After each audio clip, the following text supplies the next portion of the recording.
Hi guys, welcome to my channel. তো আজকে খুব সুন্দর একটা রেসিপি দেখাবো পটল দিয়ে। আজকে সর্ষে পটল করে দেখাবো তোমাদের। তো প্রথমেই দেখতে পেলে পটলগুলোকে আমি এভাবে কেটে নিয়েছি। খোসাটা বেশি আমি ফালাইনি, হালকা হালকা খোসা ফালিয়ে একটু কেটে নিয়েছি। তারপর ভালো করে পরিষ্কার করে নিয়ে নুন হলুদ মাখিয়ে আমরা এগুলোকে ভেজে নেব।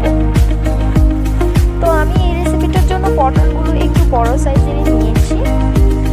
তারপর কড়াইতে তেল দিয়ে তেলটা গরম হয়ে গেছে, আমরা হালকা একটু পটলগুলোকে ভেজে নিলাম। ভেজে নিলে রেসিপিটা আরও টেস্টি হয়। তো তোমরা চাইলে এখানে অনেক কিছু অ্যাড করতে পারো। আমি এখানে সাদা সর্ষে নিয়ে নিয়েছি, তোমরা চাইলে নারকেল বাটা, পোস্ত বাটা, কালো সর্ষে অনেক কিছুই নিতে পারো। তো আমি সিম্পলভাবেই দেখাচ্ছি। সর্ষে বাটা করে নিয়েছি আমি এখানে। তারপর এখানে হলুদ গুঁড়ো, নুন আর লঙ্কা গুঁড়ো দিয়ে দিলাম। জাস্ট এইটুকু মশলাই লাগবে, আর কিছু লাগছে না বন্ধুরা এখানে। তারপর আমরা কড়াইতে যে ভেজে রেখেছিলাম তেলটা ছিল, সেটাতে আরেকটু তেল অ্যাড করে দিলাম।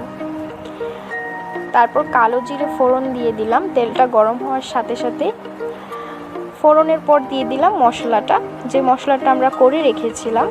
তারপর একটু চিনি দিয়ে দিলাম সামান্য, আর দিয়ে দিলাম দুটো কাঁচা লঙ্কা। ঝাল অনুযায়ী যতটুকু পারো কাঁচা লঙ্কা দিতে পারো।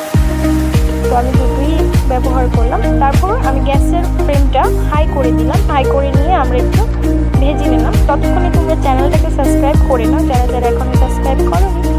তারপর পটলগুলো আমরা মশলার মধ্যে দিয়ে দিলাম। ভালো করে মশলার সাথে পটলগুলোকে কষিয়ে নেব, যাতে পটলের ভিতরে ভালো করে মশলাটা ঢোকে, তাতে খেতে কিন্তু আরও টেস্টি হয়।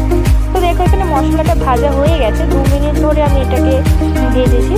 তারপর আমরা জল অ্যাড করে দিলাম। বেশি জল দেওয়ার দরকার নেই, কারণ